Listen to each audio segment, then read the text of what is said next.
Welcome to the Better Birth podcast.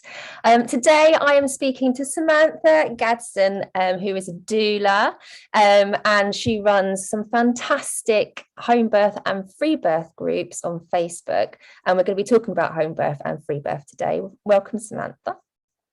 Hi, Erin. How are you? I'm good, thank you. How are you? I'm fine, thank you. Good.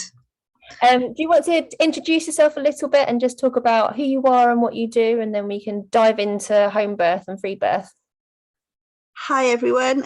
So I'm Samantha Gadsden. I'm a doula, birth activist. I run the Home Birth Support Group UK, Village, which is sort of a life support parenting support group, and the Free Birth and Emergency Childbirth Support Group UK, and a whole series of other smaller related groups. I have my own doing groups for people and only for my group members and various things like that.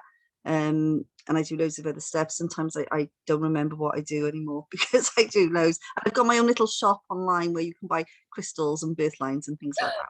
Oh yeah, I saw your stuff. That's amazing. And the Cult of Informed Consent merchandise. Amazing. I'll put all the links of those in the description so that anybody who wants to go and have a look, they can go and have a look at your merch because it is cool. So I imagine over the past 2 years, you've probably had an influx of people wanting to join your home birth and free birth groups because of COVID.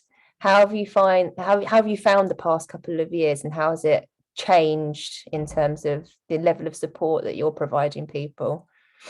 They have exploded in terms of number of members, and also the amount of support, and what I call a different type of home birther. So when I've always run big home birth groups. Before I set this one up, I ran a different one, and then I decided to set up my own. So at the start of COVID, this had about 2,500 members. Previous to that, my group had about 7, and now we're at about 10,000 members. We had between 400, 500, 600 people a month, depending on any given month.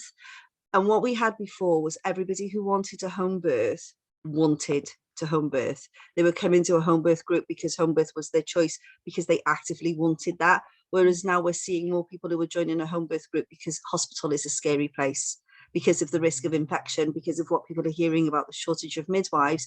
Now it's not so much that they want to home birth as they don't want to birth in hospital, and that changes the type of support that people need, because they're slightly more anxious and slightly more worried. They need a bit more support, as well as the fact that we have your traditional home birthers and your traditional free birthers in group as well.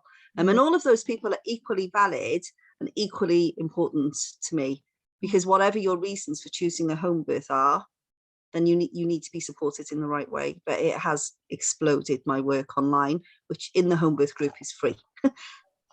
So such a valuable resource, I think, particularly now, I think, because for the reasons that you said. And I think maybe we can come back to the kind of COVID topic a little bit later on, because I feel like otherwise we'll just talk about COVID and how it's impacted birth choices. But one of the things that I did want to kind of chat to you about was maybe some of the common questions and misconceptions that you find in your home birth group, from like questions that people ask. Like what's your top kind of question that you get in your home birth group? The top one is, I'm not allowed to have a home birth for whatever reason. It can be any reason at all, but it is, I'm not allowed to have a home birth because I'm a first-time mum. I'm not allowed to have a home birth because I'm an 8th-time mum. I'm not allowed to have a home birth because I'm fat and enormous. I'm not allowed to have not that I think anyone's fat and enormous. I'm not allowed to have a home birth because I'm too skinny. I'm not allowed to have a home birth because my baby's too big, too small, too pink, too orange, too purple, too blue. It's just constant. I'm not allowed. And then the other biggest 2 questions are, I'm not allowed to have a home birth because I'm a first-time mum. That is one of the biggest ones. And I'm not allowed to have a home birth because I'm a large family, which for some obscure reason seems to vary from 4 to anything between 4 and 10, depending on which trust you're in. It's crazy. That is, yeah. It's just, and I work nationally into Northern Ireland, and I have some international members as well, but not many. And it's the same everywhere. Wales, Ireland, UK, Scotland, England, Northern Ireland. It's the same coercive bollocks everywhere. There's nowhere that's exempt from it.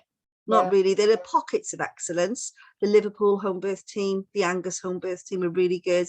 But in the main, and I've seen it get worse and worse. So in the, 6 or 7 years I've been running home birth groups, I'm just seeing more and more coercion all the time. Yeah. We were saying before we started recording, weren't we, that it's coercion comes in lots of shapes and forms, and it's not always that kind of infantilizing or argumentative coercion. It can quite often be that very subtle coercion with a smile that does happen, that I think catches people out quite a lot. They don't realize until they walk away from that meeting and think, hold on a minute, what just happened there? It's coercion with kindness. I recommended a blog by Maddie McMahon, Coercion with Kindness. And to me, if your healthcare professional isn't giving you individualized statistical risk and is just using emotive language, oh, your baby's 4 times more likely to die. But what does 4 times more likely to die mean? Does it mean 40%, 50%? Like, it kind of comes across that way. Or does it mean 0.25 from 0.075? Unless they are giving you the information that you need to make a decision, it's coercion. Mm-hmm. Yeah, and it is as simple as that. It doesn't matter how nicely it's done. It doesn't matter if it's done with a smile. You know, if they say to you, you have a 4 times the increased likelihood of your baby dying, that means there is a 0.25% chance of a stillbirth in this particular situation, adjusted to your individual personal situation, then that's not coercive. Mm-hmm. But anything other than that is. And I don't know any woman who goes to an appointment is given the information that she needs, or birthing parent. No, even if they ask for it. I've had lots of clients that asked for the statistics, and they've been told, go and have a look on the Royal College of Obstetricians and Gynecologists, or go and Google it, because they don't. Yeah, because they don't know. That's why, because they don't know. I went to an appointment pre this with somebody. I happened to be in the hospital at the same time, so I met them, and we were being booked in by a maternity care assistant, and suddenly somebody comes running over and goes, oh, no, she doesn't fit the criteria for the MLU. You can't do that. She can't do that. So obviously there was that disappointment, and then there was kind of, could you tell us the risk? Now, we already knew the risk because we'd read the Sarah Wickham book, right? But we knew. And the midwife says, oh, no, that's not my role. That's the senior midwife's role. So I look at the midwife and I say, well, can you bring the senior midwife then? So along comes the Band 8 midwife. Risk. And I say, well, you know, could you give them the actual statistical risk and the evidence for that, please? Oh, no. No, that's not my role. That's the consultant midwife's role. So we go to the consultant midwife. And it's kind of, no, that's not my role. That's the consultant's midwife. So we get to the consultant finally, and we ask the consultant in the appointment 3 times for the statistical risk and the evidence-based paper behind it. And 3 times the consultant asked us, and we're literally just about to shuffle out of the office, and the consultant says, has anybody got any more questions? And I try not to speak for my clients, so I'm waiting for them to ask. And by now they've asked so many times they've forgotten, they still haven't got it. And in the end I say, can they have the evidence-based paper and the statistical risk? And you can almost see the consultant shrinking into their chair, because the risk is that 0.25 and the evidence supports that, but they didn't want to give it to them. You know, and so by now we've had this risk, midwife, senior midwife, consultant, each one of them hammering home those risks. And it's just because we care about you, but it's not. Because actually what could have happened is when they realized they didn't want to book her in and they needed her to see a consultant, they could have sent her straight to the consultant and taken up that whole, and how much NHS resource is wasted with this repetition of appointment and risk, when if it's documented that she knows, why does she need to know again and again and again and again? This thing, isn't it? And you're not making truly an informed, educated decision once somebody has beat you over the head with the dead baby card over and over again. You're making a decision based on fear. Then you're not making a decision based on fact. No. And I know we said that we would leave out the COVID thing, but one of the things I talk to people about the risks of home birth, okay, most car accidents happen within a mile of our house. So when you're looking at the risk of home birth versus hospital, are you taking into account the risk of them having an accident on the way to hospital? Are you taking into account the risks of hospital-acquired infection, any infection? Are you factoring those in, or are you just going for this versus this? Yeah, because the risk of going to hospital isn't just the birth, isn't just being there. So all the environment, and we make those risk choices every single day. Every day, I was talking about this. We don't all live in bungalows. One of the biggest causes of house accidents is falling down the stairs. We haven't decided to drop our houses all down to the ground level. We haven't decided to not go out. We send our children to school where they've got the highest risk of casket. Any illness is more likely to be caught in school. That's transmittable. So every day we balance risk in life, but suddenly when we become pregnant, we're seen as vessels. And actually talked down to and dismissed. And what I see and what I witness with my own eyes when I go to appointments is women who do know their choices and who do know their risks and are informed being beaten over their head, threatened with they don't get threatened with social services in front of me, threatened with social services. And literally, it's almost as if the more they know, the bigger the stick to beat them becomes. Yeah. And I'm sorry if that's unpleasant for healthcare professionals to listen to, but that is my observation from supporting in person and online now, thousands of families a year. I don't read 1 or 2 stories or even a few hundred stories. I read thousands of birth stories every single year. And that is the common theme in all of them in my groups. And yes, these women are exceptional because they know their rights, but it's not saving them from this sort of figurative emotional battering of a dead baby card. Yeah. You have another Instagram account as well, don't you, where you post some of these stories, which I followed when I ventured into birth work. I followed it quite early. Real eye opener for me, understanding some of the shocking things that people do get told. They said to me, so how they said to me was birthed was, I keep seeing these stories of coercion and I keep hearing these stories of coercion. They come, and particularly in my groups, and people say the most outrageous of things in the most casual of manner. And what I wanted and what I kept hearing and why they said to me came was, oh, it's a one-off. Oh, it's the exception. Oh, we're not all like that. Well, no, I know you're not all like that because I'm not stupid, right? I don't think anybody is like anything, but too many are. And they were building up inside me. So they were creating a layer of bystander trauma from reading all of this. And what I find in my life is if I can express myself, I can shed the trauma. And I didn't have anywhere to put it because we were locked down. And I decided to create this They Said to Me page, which has exploded and which we've just got a grant for. Thank you, Better Beginnings. We have a grant. And I sort of created the page just to put, because what I wanted people to see is how the microaggressions, the small unkindness haunts women for the rest of their life. So there's one woman, one particular one, there's so many of them that stands in my mind, where she was a young mum and the midwife casually said, oh, if you can't look after that baby, we'll bring in social services. For no reason, she just said it to her. And then for the next 2 children that she had as well, she lived their whole childhood in fear of those children being taken off her because of that one thing that was said to her in a really vulnerable moment. And they said to me is to get that across. Microaggressions make a massive difference. They do. How you're spoken to and the things that are said to you when you were in that vulnerable state really do stick with you. I know from firsthand experience, I've had things said to me when I was pregnant and early stages of labor, and I've not forgotten that experience. And I've advocated for myself. I walked out of the hospital. I didn't want my induction. I said I've made an informed decision. I don't want to be induced, and I'm leaving.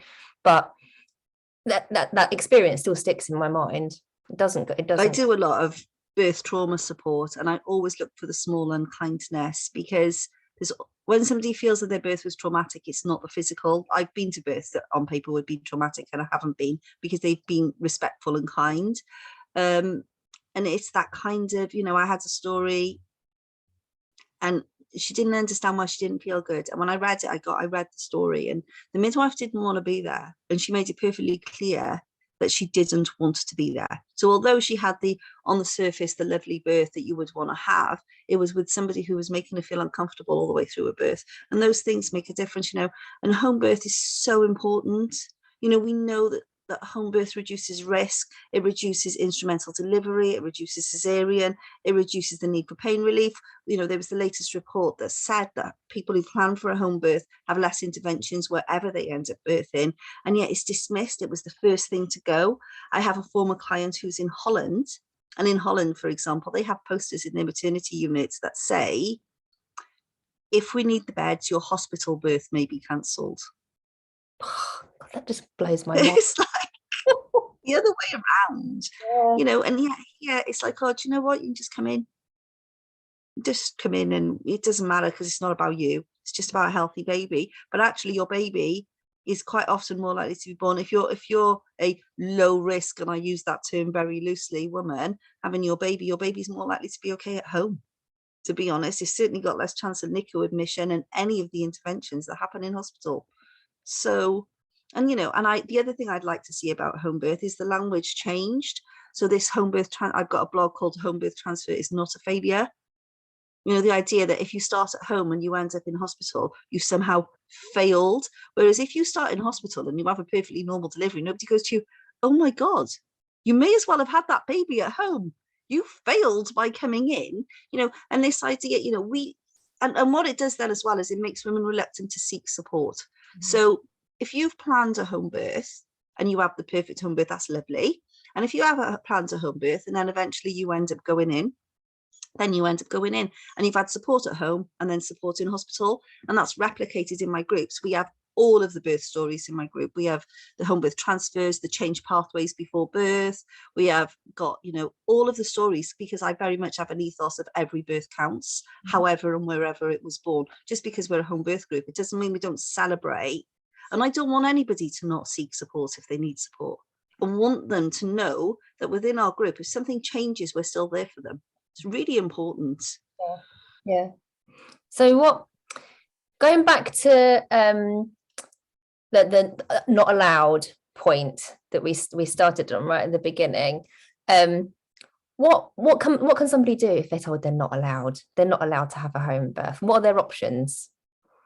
They are allowed. So I have a couple of techniques. So I'm going to give you some of my actual work paid techniques here. I have a couple of techniques. Some people really want to advocate their birth rights. Okay. So some people I support, I teach them their birth rights, and they go to their appointments, they challenge, they argue, they'll press their point. I am allowed in those appointments. It's much harder when they're in the appointments alone, because they're alone. Okay. So there's the first sort of type of woman who is very, I am having a home birth, and once they know their rights and I support them, I point them at the book, not Am I Allowed? What's the new one called? The upgraded version of Am I Allowed that Emma wrote. Then there's a second type of woman who I call it the nod and smile technique. Nod, smile and cancel. Mm-hmm. So if you're not a person who wants to get into conflict with your care providers, you don't have to. You can actually just agree to everything that they want, leave the building and send an email to the consultant midwife that says, I want a home birth. I felt very coerced in my appointments, so I agreed to everything so that I can get out. Please put me back on a midwife-led pathway and cancel everything that was arranged in that appointment. So if you're a non-confrontational kind of person, that works much better for you. Yeah, it's not about, you don't have to put yourself in situations that you're uncomfortable in. There's changing your midwife. So I quite often recommend that women change their midwife and their consultant. And another one that I do, because I find senior consultants actually tend to be more on board with home birth because they're more confident in their knowledge, and registrars, especially around September when we have the new intake, can be very anti-home birth and not know what they're talking about, but not want to say so. So I'll quite often say, ask before you go into an appointment, actually ask who you're speaking to. So is it a registrar? Is it a consultant? Is it a senior consultant? And only say, well, I've got a consultant with the appointment, an appointment with a consultant, you're not a consultant, and only see the consultant is another one.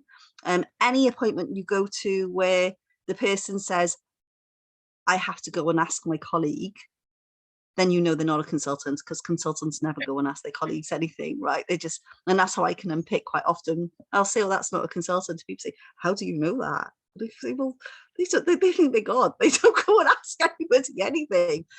So there's lots of things that you can do depending on your personality. There's not one, and always, consult a midwives. What are they called in England? PMAs, patient maternity advocates. I think they are more senior. And to be honest, arguing with your own midwife is pointless, because she is literally following. You can, and she should also not be telling you you're not allowed. But it's much easier for you and her if you go and ask a senior consultant midwife or PMA. Yeah. And you can come off consultant-led pathways. They might want you on one, but it doesn't mean you have to agree. There's this idea that they told me, and infantizing of women. I talk about this a lot in my group. Booking appointments for you and you don't know what they are. Like, why are you going? How old are you? My daughter's going to have a tooth out under general anaesthetic tomorrow. She knows where she's going. She understands why. She made the informed choice. We tried to take it out in the dentist and it didn't work. I just take her there and go, do you know what? We're just going. You could find out when you get there. I give my children more autonomy over their medical needs than medical staff give birthing women, and it's wrong. You're not children. You don't know what the appointment's for? Ring up and ask. Or send it back and say, you've sent me an appointment. I don't know why. You wouldn't go to any other consultant appointment not knowing what it was about. So loads of techniques to deal with am I allowed? There's no one answer. Sorry, Erin, it's a long one. Oh, really good stuff. It's funny, isn't it? Because I think we have been conditioned as women and pregnant people to comply and to agree and to do what we're told, whereas in every other aspect of our healthcare, we wouldn't think twice about questioning something. If you had an infection and the GP wrote you a prescription for antibiotics, no one feels compelled to fill out that prescription and go and take those pills. You make a choice and you decide whether you think it's in your best interest to do that or not. But when it comes to birth and being pregnant, we just blindly follow a lot of the time because we feel like that's what we have to do. We don't realize that we can say no to things. And it's a really common question that I get on my Instagram a lot, either in the comments or DMs. I've been told I have to do this. Do I have to? And I literally could give the same answer every single time. No, because there's no other answer. The answer is no. You don't have to. I'm not saying you shouldn't do something, but I'm saying that you don't have to. You ask what it's for. You do your research and then you decide if you want to do it or not. You don't have to agree to anything if you don't want to. You don't have to do anything at all. And my other favourite is, I think my waters have gone. You have to come in and be checked. Excuse my language, but what the fuck is that about? I'll tell you what it's about, if you ask me: reducing home birth rates. Because if you go into hospital when your waters have gone, you're not that likely to get home, because you're half as likely to go into labour either on your way there, or things are so likely to kick off while you are there, especially if you're given a sneaky sweep. And I think, why you want a home birth? Right? Every other section of healthcare is trying to keep people out of hospital because of resource pressure. And yet maternity services are finding more and more reasons. You don't have to go in because that's another really common one. My waters are broken, I have to go in. And you don't. Why are you even thinking about it? Why are you even thinking about it? Don't realise the risk of going in to be checked if their waters have gone either. No. The infection. No, but they don't want to go in. They know they don't want to go in, but it's quite often. I lend people, there's a book called The Burning Woman by Lucy H. Pierce. It's a very feminist pagan book. Yeah. And in it, it's got a chapter about being a good girl. And sometimes I lend people that and tell them to read the good girl chapter before we start doing birth work, so that they understand the mindset change that they need to do. Yeah. I'll have to look that book up and read it. Yeah, it's a good book. It says in the beginning, in the introduction, there's a line that says, it was the first time I realized I could be burned for my work. And I thought, yeah, this is the book I need to be reading. It was before I got past the intro. This is for me. It's funny, we were talking about postcode lotteries earlier, and I do find it shocking because that am I allowed? I'm not allowed to have a home birth point. I'm classed as high risk. When I have my son's 2.5 years old, I was technically a geriatric mother because I was 38 when I had him. I'm Asian, which makes me high risk. But both my daughters, his big sisters, were both classed as small gestational age. Which I didn't know actually until, because no one ever mentioned it to me, either of my pregnancies. No one told me that they were small. It wasn't until I got my maternity notes from the hospital, because I requested them. It was all over my notes, but no one ever explained it to me. So I would be like triple times high risk. And I said that I wanted a home birth with him, and the midwives were fantastic. They didn't question it. They were like, no, you perfect candidate for a home birth, really supportive all the way through, had my home birth, no problems, wasn't an issue at all. And it makes me so angry that I could have that experience despite ticking boxes of being high risk, and somebody else who's a really good, genuine candidate for home birth is dissuaded from having that home birth that they deserve because they tick a box. If you go through all of those steps that you've just talked about, you know, the different ways of trying to advocate for yourself if you want a home birth, and you still get that no, then what options are you left with? Well, you're left with freebirth. Well, firstly, you're left with really asserting your rights. So directors of midwifery, head of midwifery, you know, and I always suggest if you're going to do it in writing, because it's much harder to coerce people in writing. And if they're saying things that are inappropriate, it is much harder to do that in writing. So you're much less likely, a head of midwifery is highly unlikely to write to you and tell you you're not allowed to have a home birth, because they know they can't say it. You know, and the more seen, and obviously the higher you go, the less the staff have got to fear, because some of this is from fear. It's midwives coming from a place of fear that they're going to get into trouble. They're not necessarily, it doesn't excuse it, but it does explain it. It's not done from maliciousness most of the time.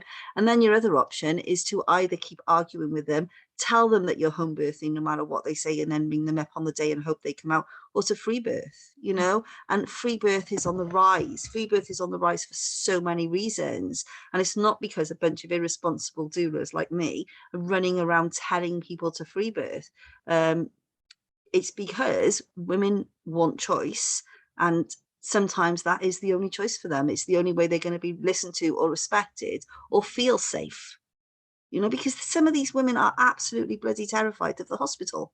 You know, newspapers at the moment are telling us to be terrified of the hospital. Cancer patients are dying because the hospital is such a bad place. We can't bring people in, and yet we're telling women in their most vulnerable and most beautifully powerful time to go in.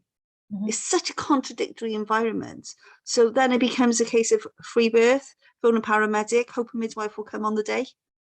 Yeah, really. Yeah. And free birth is an informed choice. I've always supported free birth. I've been going to free birth ever since I was a doula. I think my second doula client was a free birthing client, but it should be an informed choice. It shouldn't be coming from this place that we're in now of women being basically forced into it as the only way to get choice. That breaks my heart. They still as important and still as valid. In fact, it's even braver, if you like, for them than free birth, is because free birth is not brave to somebody who absolutely believes in the power of birth, but to somebody who really would rather have a midwife with them. It's cruel.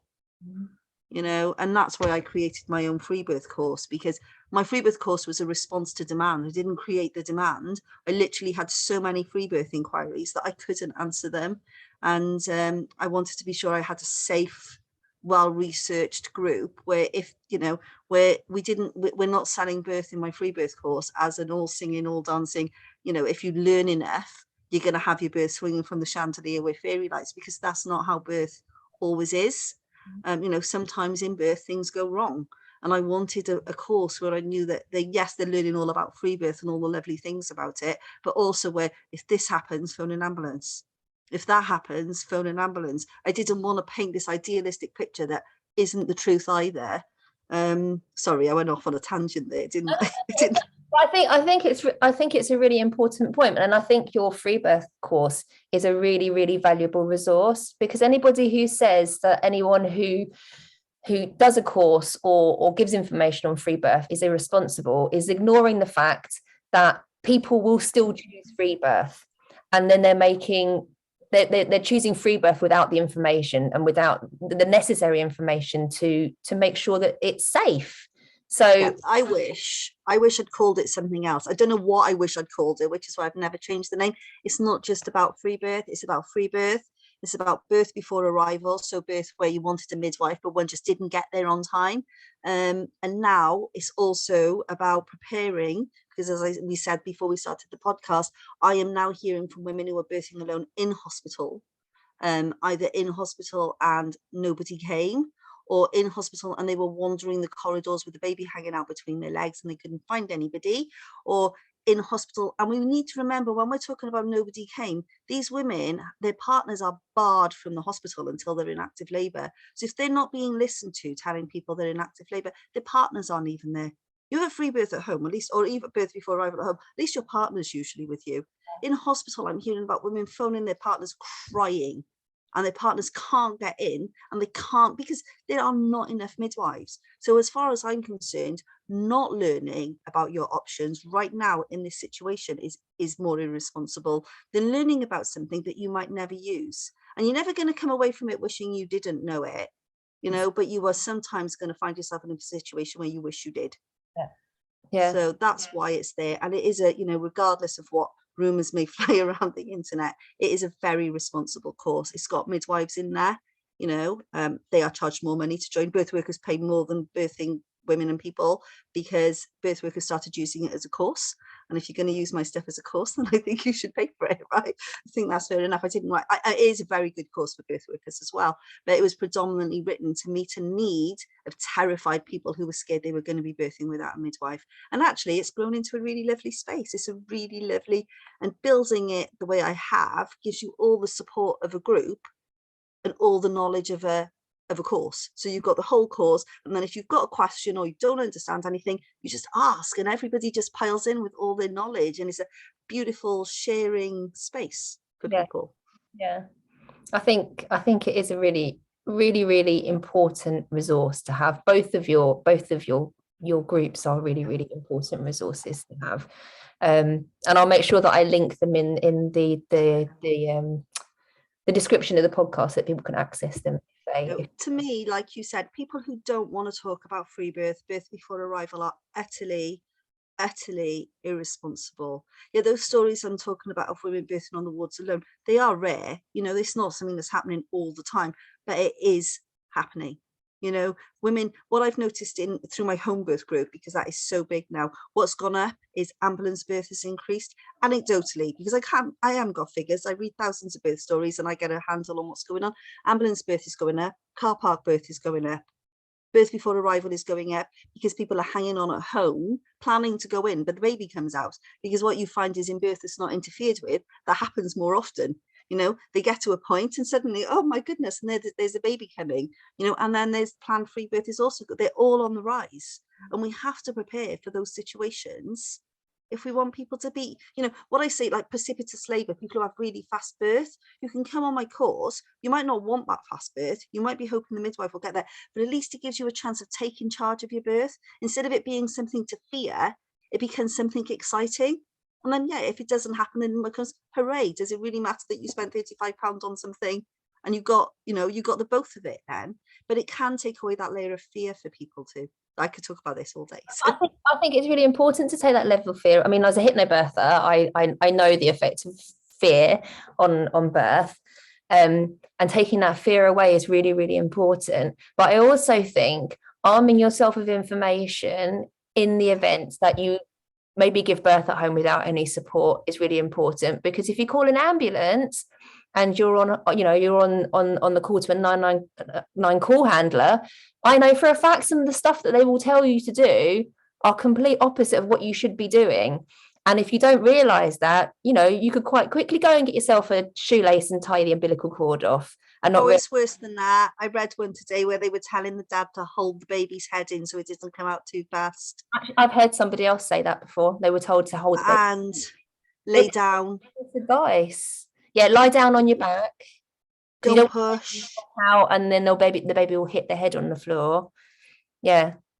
And all of these things, and what the reason Erin and I are laughing, and we are laughing, and I'm shaking my head, but the reason we're joking, it's not a joke, because all of these things are more likely to lead to a compromised baby. Okay, so holding, not pushing, is more likely to lead to a baby. You're holding your own oxygen levels, the baby's getting compromised on the inside. The advice being given out by some of the 999 trusts, not all of them, is actually dangerous. You know, is actually harmful, and that's the problem with what's going on. You know, the infection risk of a dirty shoelace, just because you're handling a newborn baby with a, you know, what you can do, pull it off your rugby boot.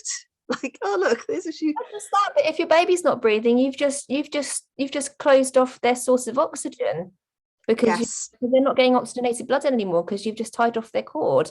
Like, it just, I don't understand why they say these things. I don't know why they haven't changed the call handler scripts, but that aside, you know, it really does pay to educate yourself, because yes, ideally the people that are advising you are knowledgeable, but there's a vast amount of misinformation, both from, you know, family, friends and so on, but also within the healthcare system as well itself. So you really do need to arm yourself with information, I think. You do. And, you know, and the ripple in the pond effect, because if you're more informed and educated, you tell the people around you and they become more informed and educated. I think my group has touched the lives of hundreds of thousands of babies. And I know that people are listening to this thinking, oh, she's just bigging it up. No, it's true. You know, if you think there's 10,000 members, and if you think that most of those, because we are a very engaged group, are more informed, and as a birth group, 10,000 doesn't represent the number of people who've given birth in it, because as a birth group, people leave, people come, people leave, people come. And all of those people say, all of those people speak to one person, and all of those people speak to another person, and all of those people speak to another person. And it is those positive birth stories, and they're not all home birth stories. There's lots of other stories in there, but the vast majority of births in our group are positive wherever they happen. And our ripple in the pond effect then just out and out and out and out and out everywhere you go. Out and out. Yeah. And it touches so many people. It's an incredible, I love my groups. They're like my babies, but they are an incredible resource, and they make a massive difference to people's lives. My parenting group does as well. That's thanks to you. I mean, you need to take ownership of that. Like that is thanks to you, and the time and the effort that you put into, you know, keeping those groups going. Like you do make a massive difference. And you know, I direct all of my clients to your groups, whether they're planning to have a free birth or a home birth. I just think they're a really, really good resource. You know, yeah, I think, you know, what you spend £1,000 on a pram, you spend whatever. Although I'm a very minimalist doula, so I kind of think you should buy a sling, have a boob and some nappies, and then see how you feel when the baby comes and you need a car seat. You know, everything else could wait. But what is investing a bit of money in a hypnobirthing course and the free birth course? I've got a donate and subscribe link. It's not that well taken up, but it's there, you know. And investing in your birth, however you do it, and sometimes that's time, right? Some people don't have any money to invest, but you can join my free Facebook group as a birthing woman, birthing person, and you can invest your time into reading all of the information there, and you will still come away massively supported. People think of investment as money, but investment is much more. I invest my time into those groups, yeah, and sometimes my money. That's a different story. But you know, you can just invest time if you've got nothing else. You know, and you know, people can pay back. Somebody, I just put a post out just before our blog. Somebody subscribes to my group, £2 a quarter, because for me, and I loved that when that came through on my email today. I was like, that person who obviously hasn't got very much has gone to the effort to make a subscription. So she's opened up the thing, she's opened up the donate link, she subscribed for £2 because it means something. And the recognition from that, it's not about the money, it's about that thanks, if you like. Yeah. It's not huge, but it meant so much, those small things. But you can invest a lot without investing anything other than yourself. And I think it's so important. You know, you think about how long we spend researching what mobile phone to get, and then we wing it for the birth of our children. It seems absurd, you know. You know, Erin supports people, you support people sometimes by DM and stuff, you know, and we support people by the information we put out on social media. And we are entitled to be paid. And also those people who pay us, who pay me, who pay Erin, who pay the other birth workers, what they're doing and what you're doing, so that all of you listening, you are supporting us to support those people who can't afford to pay, who can only come into these free spaces and learn online. Because if we don't earn, we can't do that. I think this is one actually that one I think a lot of people don't realise. I mean, I'm sure you spend as much, or probably much more time than I do on birth work. But I mean, literally, if I worked out how much I earned a month and then divided it by how many hours a day I'm actually working, I'm well below minimum wage. I'm like pounds an hour, probably, not even that. 50. Yeah. It's not much. Yeah. But we do it because we care and because it's important work. I think everybody thinks that we're raking it in, especially the more visible you become, the more the assumption becomes that you've got this like massive empire behind you. I'm just one person. I run the home birth group on my own for online bullying reasons. I'm very reluctant to put a second admin in, and also because I get held liable for what my admin do. So sometimes having more admin causes more work, if you like. And I'm not a massive empire. I'm just me. Literally, they said to me, is me. Yeah. And the home birth group is me. I do have other admin in the village, but it's still mostly me. If anything goes wrong, it's me who gets it in the neck. It's me who gets the abusive messages behind the scenes. It's me who gets slagged off on social media. It doesn't stop me. The more people moan about me, the more I get determined to carry on. But, it is just me. And it is just you. And we have both got very visible media presences, but that doesn't mean we are earning a fortune. Does it really? I wish it was. Yeah, I know. Yes. But it would be nice. Yeah. But it's, we do it because we care and because it's important work. It's important. It is, and it's fulfilling. The thing, I think the thing that I get from what I do is that I have a real genuine sense of making a difference. Now, I used to work in Canary Wharf for a big corporate, and I had a very, very well paid job, and I hated it. I just felt like I was just making money for some faceless fat cat at the top of the chain, and I hated it. And now I earn pittance compared to what I used to, but I have a real sense of fulfillment in my life because I know that not just the clients that I teach, but also all of the people that read my posts and don't even message me and tell me until like months later. I get the odd message saying, I just wanted to say I've just had my baby and all of your posts really, really helped. That to me makes everything worthwhile. I'm happy, much more than, booking millions of clients and making loads of money, knowing that you're making a difference. And that's why I'm so in awe of you, because, like you said, that ripple effect, the amount of people that you're helping with your groups is mind-blowing. So thank you. And the amount of birth workers, doulas and hypnobirthing teachers who have done it because of me, not because of me, because of themselves, okay, but because of what they've seen in my groups, because they think they've seen things can be different. I get messages quite regularly from new doulas or hypnobirth teachers or whoever, and they say, I have my baby in your group. Bear in mind, I've been running groups like this for different groups, but for nearly 8 years. And now I've trained, or I want to train, or I'm going to train because it made such a difference to me, and they then go on to make a massive difference as well. It's had a huge impact. And, what you said, you want to make a difference. That's me. That's why I say to my children, I want to be a tree when I'm dead. I haven't decided if I want to be buried as a tree yet, or I want to be cremated and scattered. But I say to them, I want a little plaque, and I want it to say, there laid Sam, she made a difference. And that's it. I've had quite a lot of trauma in my life. I've come from a background of domestic violence and various other things. And I've always felt that you can take those things and become bitter, or you can take those things and decide to use them. So I'm not a person who believes that everything happens for a reason. That makes me want to punch people, to be honest. But I like to think that I've given reason to everything that's happened. And I use all of my life's experiences to help the people that I support, paid and unpaid. And that means the world to me, much more than don't get me wrong, I need to earn the money's nice, but helping people is my biggest goal. And in birth work, what better start is there than a positive birth? And by positive, we don't mean all singing, all dancing all the time, but what better start to life is there than knowing that you were birthed in a way, in love and in kindness and in gentleness.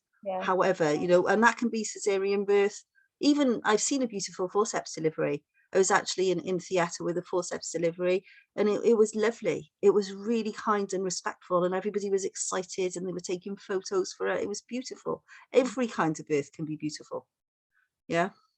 It's how in control and how empowered you feel Yeah. about the experience. It's whether you think it was necessary. That's the thing. If somebody explains something to you properly and you feel that it needed to happen, and you actually genuinely believe that, then it's empowering. It's not disempowering to have medical help. You know, hopefully we'll have those home births and free births that people want, but that doesn't mean that other births are less than. Yeah. And there is this impression that people try to give of people like me and you and others that, you know, we're there, you know, telling everyone to free birth. I read about myself today, like rubbish, to be honest, you know, because not everybody can free birth. I've supported people in wheelchairs. I've supported people whose only birth choice was a general anaesthetic cesarean, you know, and I've found ways to make that better. I'm not going to give all of my tips away, but every birth can be made to be more positive.